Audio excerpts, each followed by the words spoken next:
considering how many people had to fall out of this card, I think they've done a really good job of keeping something pretty close Oh yeah. to excellent together here. The really only fight we've lost is that Rob Font Song Yadong fight. And of course, they needed Rob because Nashville needed a Exactly. main event, maybe. And we know how Yeah. that turned out, blew the doors off the place. Regardless, Dominic, we should probably start with Ian Machado Garry. Mm-hmm. He's in the feature bout placement here. He's taking on Neil Magny. We trade one Neil for another Neil, Yeah. and it's one that actually beat Neil before. Neil beat Neil. So Yes. this is a few years ago, but Yeah. just had to Neil throw beat that Neil. in there. Yeah. So Ian Machado Garry is a massive favorite. He's 25 years old. I feel like anybody who still had those question marks about if the hype was warranted probably had that answered with the way he finished Daniel Rodriguez in his last fight. Yeah. That's not to say that there probably is a lot of people who still have questions about, okay, can he really be like a champion of this weight Mm. class? That's really now what the conversation's turned into. Oh yeah. I think Yeah. before that fight, it was, is he really that legit? Is he that top 10 guy? By the way he beat Daniel Rodriguez, I think that answered that for a lot of people. And now the goalposts have, of course, moved. Can he be a champion? Can he be that title contender? And going up against Neil Magny, who is 36 at this point, he does have the record for the most wins Mm. as a UFC welterweight. It's a really good test for Ian Garry here. It may not be the test that Jeff Neal presented, in my opinion. I was much more excited about the potential for that fight. But that's the thing with Neil Magny, man. Of course, he beat Jeff Neal. Like I said, that was only probably 2 years ago. Mm-hmm. And yet people are overlooking that because Neil Magny does not have that style, does not have the highlights that will jump off the page and Yeah. blow you away. And I said this kind of when this was announced. He is a guy who wins by making his opponent look be a worse version of themselves. Yes. Like he's never necessarily looking like an absolute stud all-star, like a guy who you believe can be, he doesn't have that Ian Garry like highlight reel, that Sean O'Malley. Like he doesn't Yeah. have those kind of skills, but he's got a very high IQ, veteran savvy. He's good at what he's good at. He's good at kind of doing the little things in the fight. And ultimately, Dominic, he's good at making his opponents look a lot worse when they're in there with him. It's a Mm-hmm. very interesting skill to have. And because of that, you have this age discrepancy where, yes, Yeah. Ian Machado Garry is going to have a speed advantage. He'll probably have a power advantage. He's obviously the more youthful guy, probably the more athletic guy. But when you're a guy in Neil Magny who benefits so much off having kind of experience on his side and knowing the little things to do in the fight to really win some of those close rounds, I want to ask you, I know you're big on Ian Machado Garry. Do you like him at the price tag minus 520? Yeah. -5. You're gonna have a hard time finding anybody I like at -500. But I think Ian wins this fight. I think he has an emphatic. I've used that twice now. Emphatic finish here. I think he has a big time performance. This is a guy that's been talking a big game, not in a cocky way. He's a very confident fella. He's a very confident lad, if I may do some Irish lingo there. And he is saying, this is his card. This is the card built around me. People are waking up at 5 a.m. in Europe to watch me, not watch Sean O'Malley and Aljamain Sterling. And when you're talking like that and you're a featured bout on a pay-per-view, you do have to back that up to a certain extent. Dare I say, you got to go out and look like a -520. And maybe that's unwarranted pressure, but I think there's a world where he could come out here and look that way. Why I didn't like that tag, I do like other lines on Ian Garry, and I think he can come out here and get a finish by knockout. I think he can even get a submission win here. Neil Magny's a guy that's been finished 8 out of his 10 fights. And what I'll say, too, Neil Magny used to being longer and taller than a lot of other guys he fights. There's definitely a couple where they're kind of even size, like Shavkat. But Ian Garry here is also 6'3", a very similar build. And I wonder if that will cause some fits for Neil Magny. Can Neil really get in to that range he loves to pressure up against the fence and use that clinch against someone that's the similar stature as him? I don't know. So I'm expecting Ian Garry to look damn good here, but Neil Magny has the opportunity to play big time. Big time. Spoiler. Yeah, I mean, we're still not far removed from what was the beginning of Ian Gary's run up to this point where he kind of goes to war in that first round with Jordan Williams. He kind of Mhm. has back-to-back disappointing decisions against Yep. Darian Weeks and Gabe Green. Again, I was the guy that was really pumping the brakes on the hype there. Of course, the Song Kanan fight, he does get dropped, but I know besides that, it was a pretty flawless performance. So, can't really put too much on that. And then Daniel Rodriguez. So it's obvious he's gotten better and better. I will just say that, like, if he comes in and is performing more like he did against Gabe Green or Darian Weeks, Dominic, he will lose this fight. He will lose this fight Yeah. if he fights like that. Yeah. We need the Ian Garry who has obviously come a long way. And yes, I know he's never been short of confidence, even back then. But it's one thing to talk the talk, it's another thing to walk the walk. And I think the confidence he shows in the cage has only become apparent probably right somewhere in the middle of that Song Kanan fight. Mm-hmm. Like, I think that's when I really saw him become a confident fighter.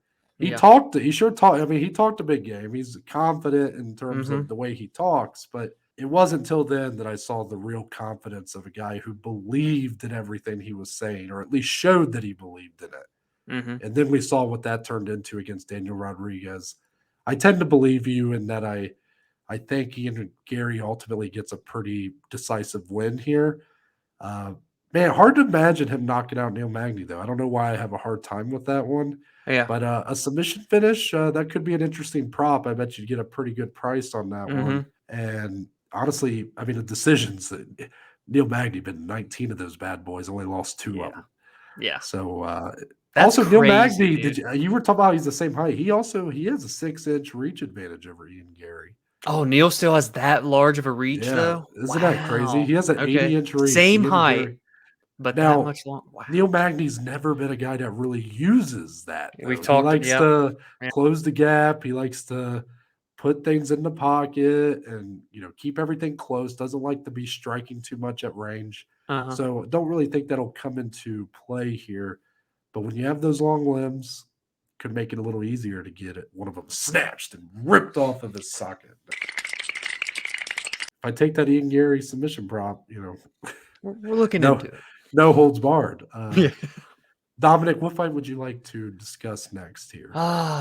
There's definitely a sneaky one down on the bottom of the prelims, but we have to go to Marlon Vera, I feel like, and Pedro Munhoz here. Pedro coming in on, relative short notice, couple weeks here, and it's number 10 versus number 6. It's a good fight, fun fight. 2 guys that haven't fought each other, been around for a while, and boy, these guys are 2 of the most durable fighters you're going to come across in the UFC. They have 15 combined losses, never been finished, either one of them.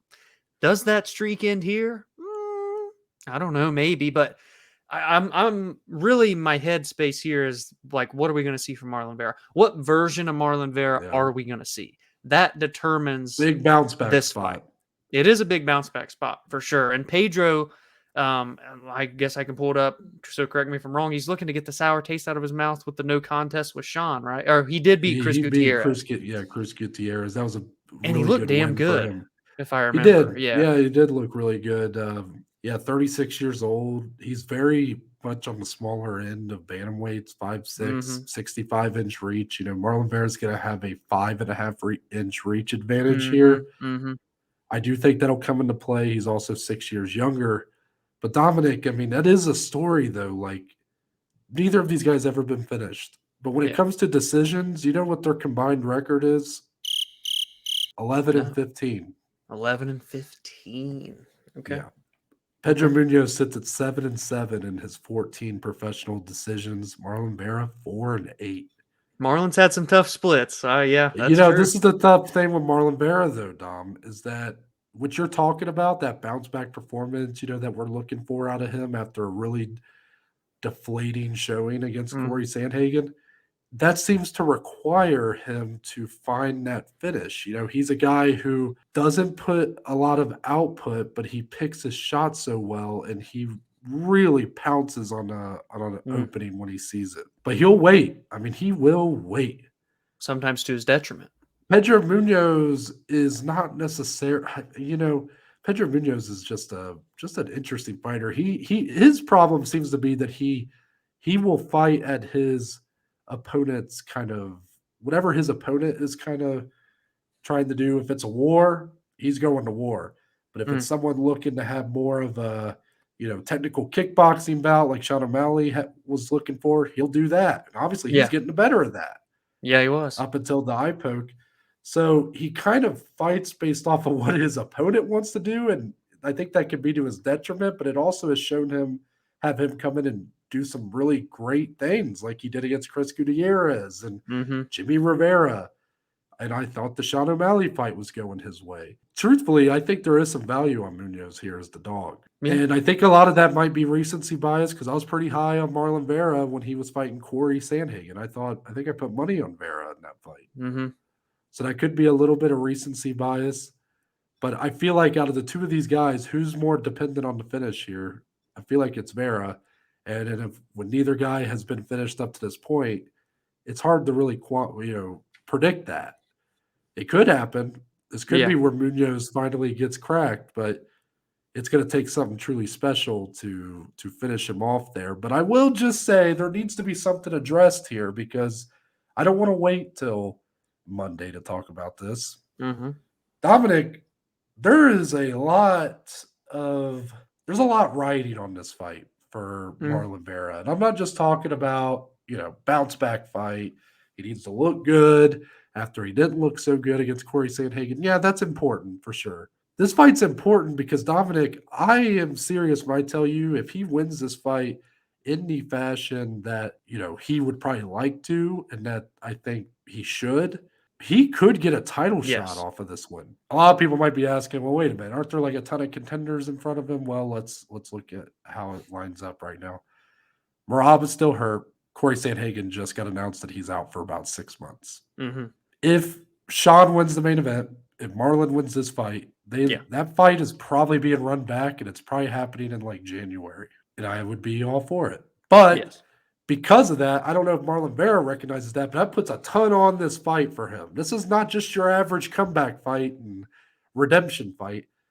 This could literally erase what happened just a few months ago.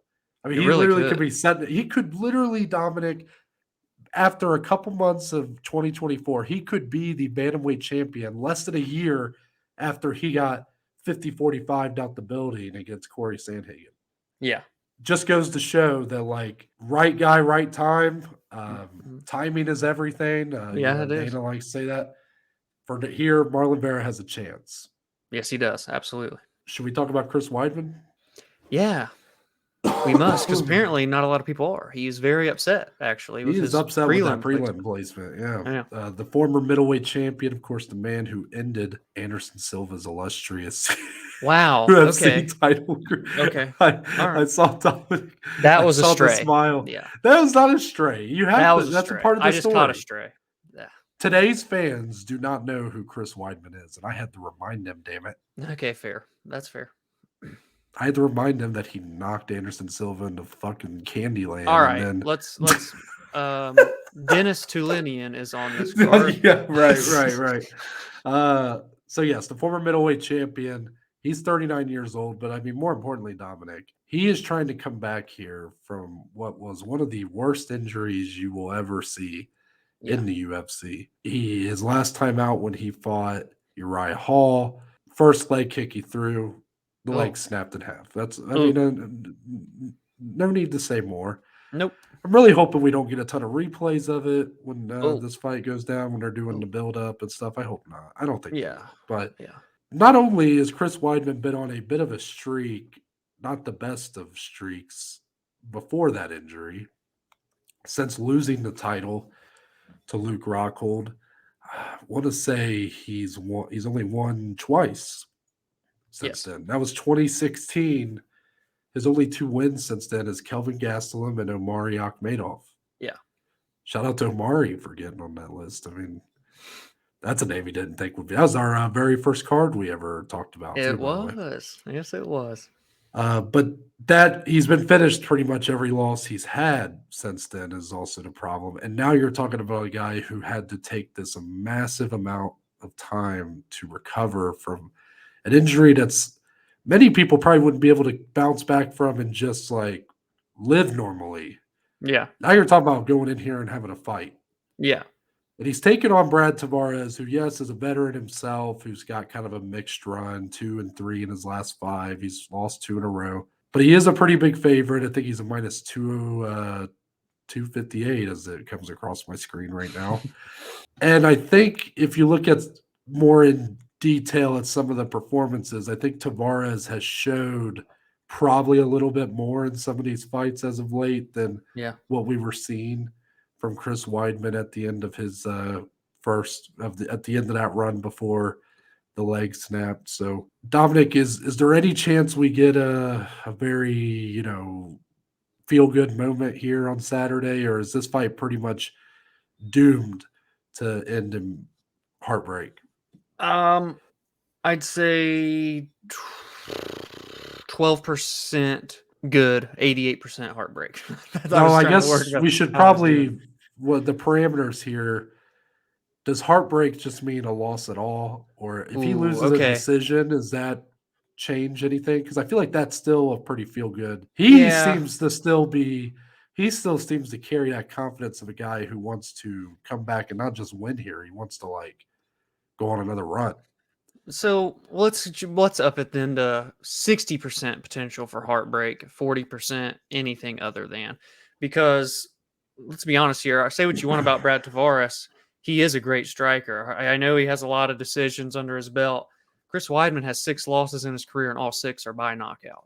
And this is a spot here for Brad Tavares to not only get a huge win, but to bounce back. I mean, just 2 fights ago, he had that fucking war with Dricus du Plessis that was absolutely insane back and forth between them.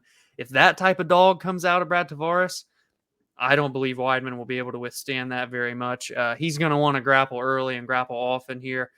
Tavares, for the most part, I mean, he beat a guy in Omar Akhmedov. Funny enough, they're both coming in on the same loss, or the same win, I should say. Brad stays up. Brad likely, I think, ends the decision streak and gets a finish over Chris Weidman. Chris Weidman gets it down. Maybe, just maybe, he wins a relatively lackluster decision. I think that's settled it. I think I'm putting money on Chris Weidman. I don't know if that's good or bad on my side. But I know it's. I'm just kidding. That is kind of funny. You're like, I don't know what to do with that information. Feels like that's somewhat of a stray. Maybe it was, but no. I think I'm. It's a bet with your heart, not with your head kind of moment. I will fully admit that I could totally see this going south and it just not being a very pleasant moment. But I don't know, man. I mean, he does have that wrestling that is so good. Oh yeah. And Brad Tavares, I mean, is he necessarily going to be blocking takedowns time after time? It's right. I see the route to victory for Weidman. And Weidman, yes, had that tough run even before the injury. Tavares has fought good competition, but I mean, it was different levels of competition these two were fighting. Sure. So I do think that this fight, the odds are very justified due to the injury. Yeah. But if Weidman was just coming in off the loss to Dominic Reyes, the win over Omari Akhmedov before the Uriah Hall fight, I think that Weidman should be the favorite. Does that make sense? Like, I feel like Weidman, despite his mixed run, and I know Tavares had the mixed run, I feel like the injury is the bigger factor for me than how Weidman was looking before that. Sure. Because I think Weidman was still a better fighter than Brad Tavares, but I think this is a huge hill to climb. Mm-hmm. He said he's going to throw a leg kick like in the first 10 seconds of the fight, and I'm very nervous about that. But I respect that though. I do. It's like, let's make sure this fucking thing works, you know? You better hope it does, because I do not want to see that again. Oh my God. He's got a metal rod in there now, right? Ain't that how that works? Shit. I don't know.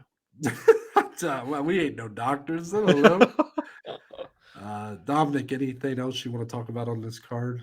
You just give me my second here to talk about Natalia Silva on the bottom of the card because, first off, if you're familiar with the program here that we run, we are big fans of all things flyweight related, whether that be the men's flyweights or the women's flyweights. And this is another one of those ladies, and Natalia Silva, that is that fresh face, the new young up and comers in the women's 125-pound division. She's 3-0, back-to-back fantastic finishes, and she's getting her chance to break in to the top 15 against the seasoned veteran, number 13 ranked Andrea Lee. She is a massive favorite, minus 345. I believe that's probably makes her the second biggest on the card outside of Ian Machado Garry.